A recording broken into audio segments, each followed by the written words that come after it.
دونك عزيز عليا برشا المغرب. والمغرب بلاد مزيانه معناها ثقافيا، والشعب نتاعها وليزاكتيفيتي اللي تعملهم والماكله وكل شيء. حب نحكي على الرباط اللي هي عاصمه المغرب، واللي برشا ناس ما يعرفوهاش بالكدا، على خاطر ديما تحسهم يمشيوا لوجهات اخرى كما شفشاون مراكش فاس الى غير ذلك. لكن انا اكتشفت بما اني مغروم زاد بالعواصم اللي الرباط من اهم الوجهات السياحيه، مش كان في افريقيا، في العالم. تقوم الصباح خويا في المغرب لازمك تفطر فطور الصباح المغربي. فطور الصباح المغربي اللي هو تقريبا، مش تقريبا، ما يشبه حتى فطور اخر في العالم. الفطور المغربي يتكون من بيض بالخليع. هذه لازمك تجربها ولازمك تاكلها محمد كي تمشي ان شاء الله البيض للمغرب. متفاهمين فيه وانا نستنى باش نكتشف الخليع هو عباره على قديد، كيما القديد معناها يجي بيض معناها اللي هو عظم بطبيعه، ويكون باللحم كيما القديد. معناها عندك الحرشه والعسل والبغرير، وتعدي مش بالقهوه، بالاتاي. يعني هما التاي معناها لازم تقول له اعطيني براد اتاي عافاك. احسن بلاصه ينجموا العباد يفطروا فيها فطور مزيان في المغرب كافيو والا بلاصه اللي هي المارينا.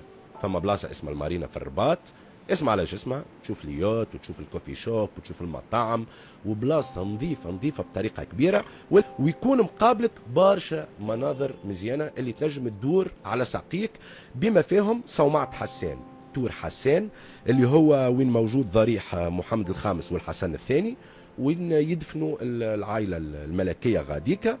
قابلك اكبر مسرح في افريقيا، مسرح اللي هو معناه يعتبر معناه جديد، تعمل في السنوات الاخيره. وبحذاه كيف كيف البرج محمد السادس اللي هو زاد يعتبر حسب ما خليته انا هو اطول برج في افريقيا، مازال في المراتب الاولى على العموم يعني في افريقيا. من الحاجات المزيانه برشا في المغرب والا بالتحديد في الرباط، كونه انت تحوس تنجم تستعمل الترانسبور بيبليك، يعني هو النقل نتاع الشعب العادي اللي هو الترام.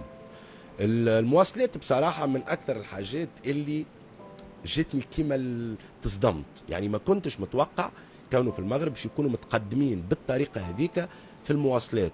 الشعب المغربي يعاونك برشا، يعني كما يقولوا هما شعب ظريف الله يعمرها دار بالحق، يعني من اقرب الشعوب الى قلبي، يعني هذه حقيقه وحتى يعرفوها العباد. وتنجم خويا تعمل بوز وتضرب لك وحي طاجين اللحم بالبرقوق، وكالعاده تضرب فيها برد اتاي، ما فيهوش كلام، تخرج غاديك اتاي بوزيتيف من المغرب، هذه حاجه ما فيهاش كلام. ومن هنا خويا نوجهوا تحيه كبيره للمغاربه اللي يسمعوا فينا، واللي يتابعوا فيا سواء في المغرب والا حتى الجاليه المغربيه اللي موجوده في تونس. مرحبا.